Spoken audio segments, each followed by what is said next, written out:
저에게는 두 명의 며느리가 있는데 산 사람이 먼저 그중 큰 며느리와 15년을 함께 지내면서 벌어진 일이에요. 저 혼자 딸을 키웠어요. 처음에는 매년 남편 정말 착한 딸과 함께라고 생각했거든요. 아빠가 널 보러 오실 거야라고 공손하게 인사하고 가진 재산 모두 털어서 항상 밝게 인사하며 자금도 마련해줬습니다. 예의 바르게 대했으니까요. 그런데 올해는 달랐습니다. 그런데 큰 며느리에게 전화했어요. 언제부터인지 이번 주 일요일이 아빠 재산날이니까 이상한 행동이 반복되고 엄마, 있다는 걸 이번 주는 알아채기 정말 안 돼요. 시작했어요. 시댁 식구들이랑 여행 가족 가기로 모임이 했다고요. 있을 때마다 그래도 아빠 재산날인데 꼭꼭 핑계가 엄마, 생기더라고요. 진작 말하지 그랬어요. 어머니, 죄송한데 갑자기 편도선이 부어서 열이 20년 동안 나요. 같은 날짜였는데 회사에서 급한 진작 프로젝트가 말하라니요. 생겨서 야근해야 해요. 사람이 먼저죠. 아이가 갑자기 제사가 몸살이 뭐가 그렇게 났어요. 중요해요.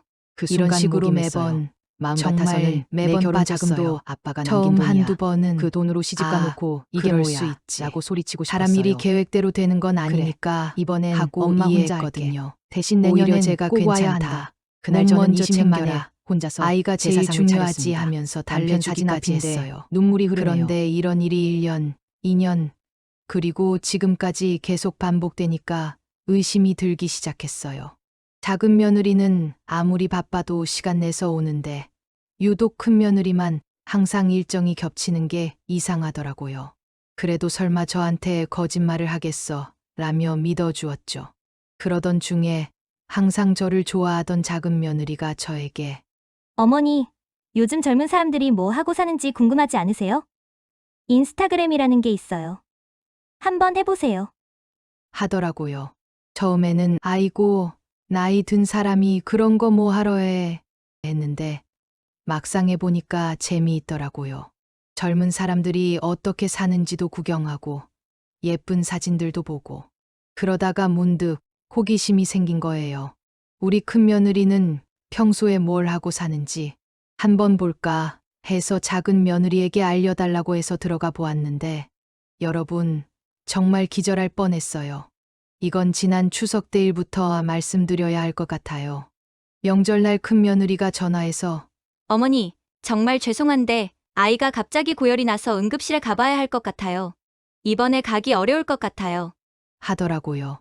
저는 당연히 걱정되어서 아이고 그래? 빨리 병원 가봐. 괜찮다. 아이가 먼저야 하면서 용돈 20만 원까지 보내줬어요. 아이 병원비에 보탬이 되라고요. 그날 아픈 손주 생각으로 잠도 못 잤었거든요. 그런데 바로 그날 밤에 큰 며느리가 고급 호텔에서 마스크팩을 하고 와인잔을 들고 찍은 사진이 올라와 있더라고요. 그것도 아주 여유롭게 웃으면서요. 사진 밑에는 이렇게 쓰여 있었어요. 오늘은 나만의 완벽한 날. 시어머니 속이고 아이 없이 온전히 나만의 시간을 가져봅니다. 엄마도 가끔은 이렇게 쉬어야죠. 순간 머리가 하얘졌어요. 아이가 아프다며 추석을 빠지고서는 호텔에서 힐링하고 있다니. 그것도 아이 없이라는 표현까지 써가며 말이에요. 더 충격적인 건 댓글들이었어요. 친구들이 언니 진짜 부러워요. 나도 시댁 핑계 대고 스파 가고 싶어요. 역시 언니가 제일 똑똑해. 어떻게 그런 완벽한 핑계를 생각해내요? 이런 댓글들을 달고 있더라고요. 그때부터 제가 의심의 눈으로 며느리 인스타그램을 보기 시작했어요. 그랬더니 정말 어마어마한 것들이 쏟아져 나왔습니다. 작년 제 남편 제사 때는 회사 워크숍이 갑자기 잡혀 있어서 못 온다고 했었는데 그날에는 친구들과 제주도 올레길을 걷고 있는 사진들이 올라와 있었어요. 제가 허리 디스크로 입원했을 때도 아이가 독감에 걸려서 전염될까봐 면회하러 가기 어렵다고 했었는데 백화점에서 명품 쇼핑백을 들고 찍은 사진이 올라와 있었죠. 하지만 가장 충격적이었던 건 제 생일 때 제가 직접 전화해서 꼭 와줬으면 좋겠다고 했지만 그날 역시 해외 출장이 있다는 거짓말과 함께 여행을 갔었던 거죠. 놀러 가는 게 무슨 문제겠습니까?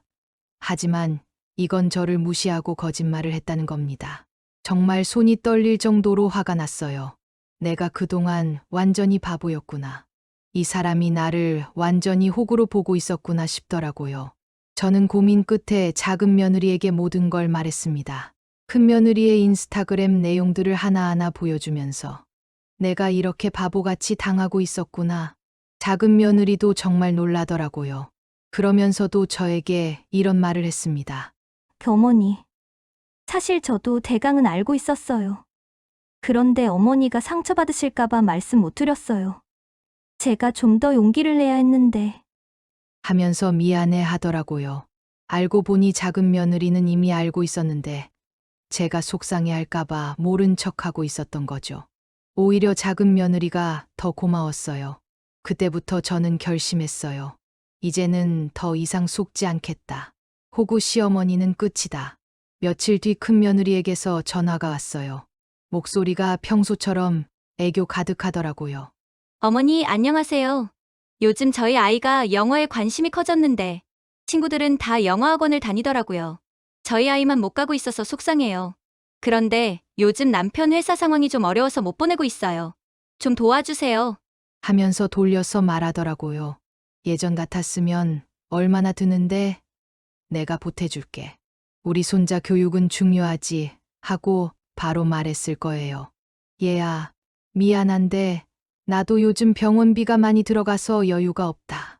그리고 내 나이도 이제 칠순이 다 되어 가는데 내 노후 준비도 해야 하지 않겠니?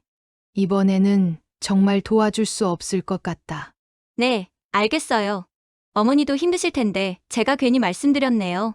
그런데 며느리가 돈이 없다며 300만 원이 넘는 가방을 구입했더군요. 정말 기가 막혔어요. 저한테는 돈이 없다고 해놓고서는 비싼 명품 가방을 사고 있다니. 그때 저는 완전히 마음을 정했어요. 이제는 정말 끝이다. 더 이상 이용당하지 않겠다.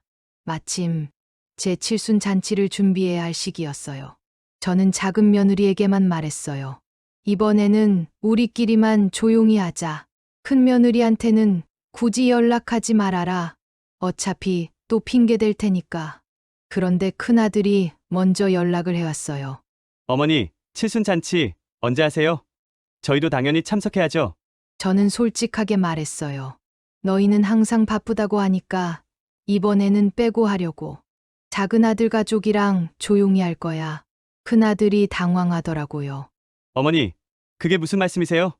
저희가 언제 그랬다고? 너희가 언제 제대로 온 적이 있니? 매번 핑계만 대고. 이제는 지쳤다. 안 와도 된다.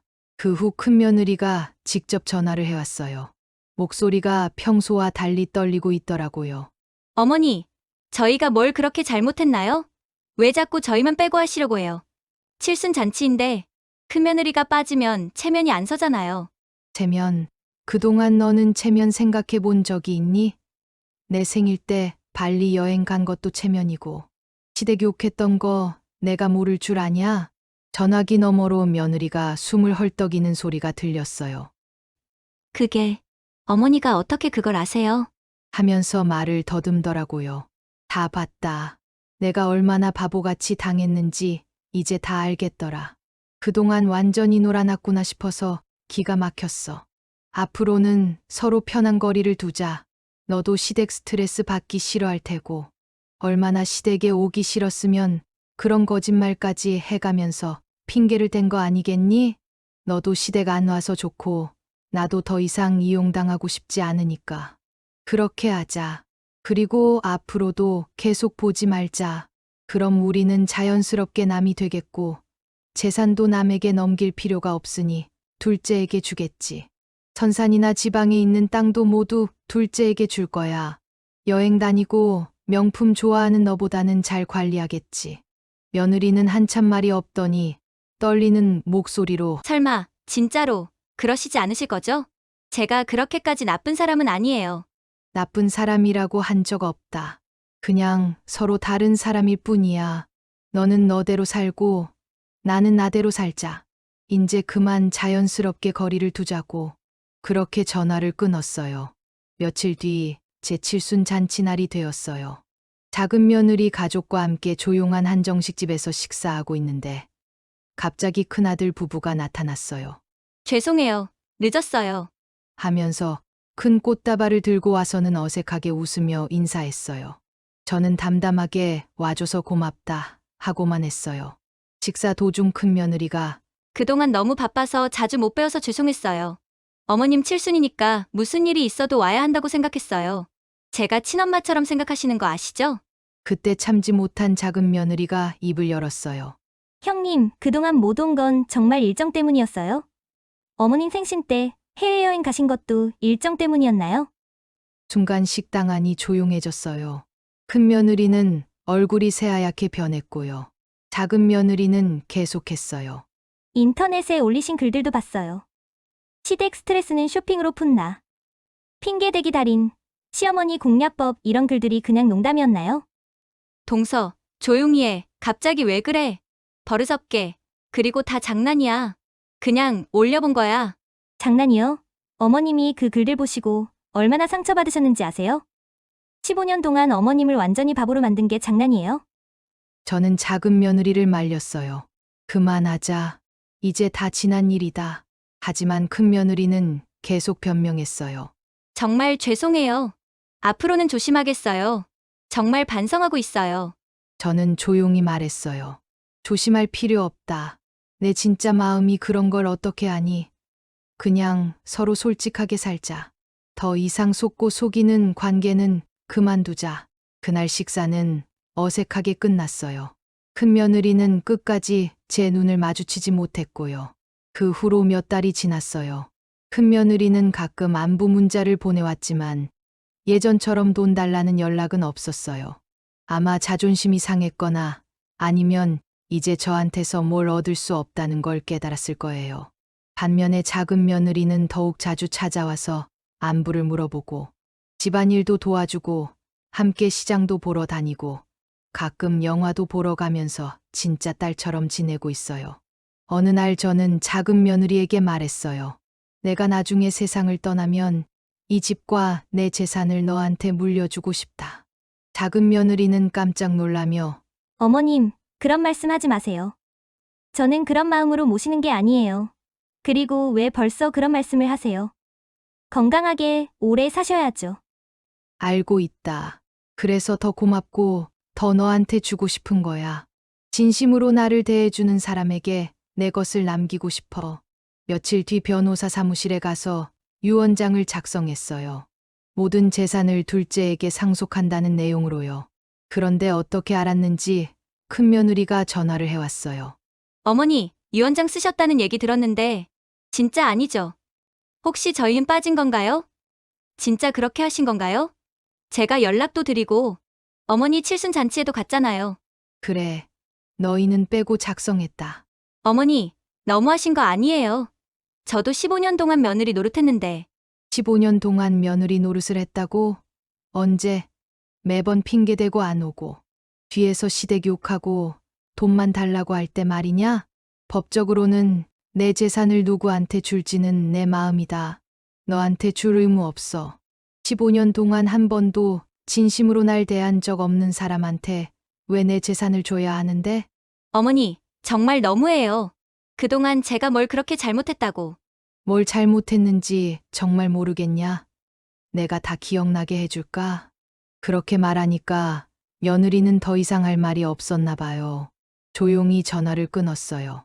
그 후로 큰 며느리는 몇 번 더 전화해서 용서를 구했지만 저는 마음을 바꾸지 않았어요. 한 번 깨진 신뢰는 쉽게 회복되지 않거든요. 어머니, 제가 정말 잘못했어요. 앞으로는 달라질게요. 한 번만 기회를 주세요. 너의 진짜 속마음을 15년 동안 봤는데 뭘 믿고 기회를 줘. 그건 정말 장난이었어요. 친구들 앞에서 좀 멋있게 보이려고. 장난으로 15년을 속였다고? 그럼 더 나쁜 거 아니냐? 결국 큰 며느리는 포기했는지 더 이상 연락하지 않았어요. 15년 동안 보여준 행동들이 진짜 그 사람의 마음이었던 거죠. 이제 와서 후회한다고 해도 이미 늦은 일이에요. 지금 저는 작은 며느리와 함께 정말 평화롭게 살고 있어요. 진짜 딸을 얻은 것 같아서 너무 행복해요. 작은 며느리는 제가 아프다고 하면 밤에라도 달려와서 병원에 데려다 주고, 제가 외로워하면 함께 드라마도 보고 수다도 떨어줘요. 명절 때는 일찍 와서 함께 음식도 준비하고, 제 생일에는 손수 만든 미역국을 끓여주기도 해요. 무엇보다 진심으로 저를 어머니로 생각하고 대해준다는 게 느껴져요. 진심은 말이 아니라 행동에서 나오는 거예요. 작은 며느리는 늘 진심으로 저를 대해줬고, 큰 며느리는 15년 동안 늘 저를 이용만 했던 거죠. 가족이라는 건 피로 맺어진 관계가 아니라 마음으로 맺어진 관계라는 걸 이제야 깨달았어요. 작은 며느리가 바로 그런 사람이었고, 큰 며느리는 끝까지 저를 우습게 봤던 거죠. 진짜 가족은 여러분을 이용하지 않아요. 진심으로 아끼고 사랑해요. 저는 이제 정말 행복해요. 가짜 가족과는 거리를 두고 진짜 가족과 함께 살아가니까 매일이 평화롭고 즐거워요. 큰 며느리가 너무했다고 생각되시면 구독과 좋아요 눌러주세요.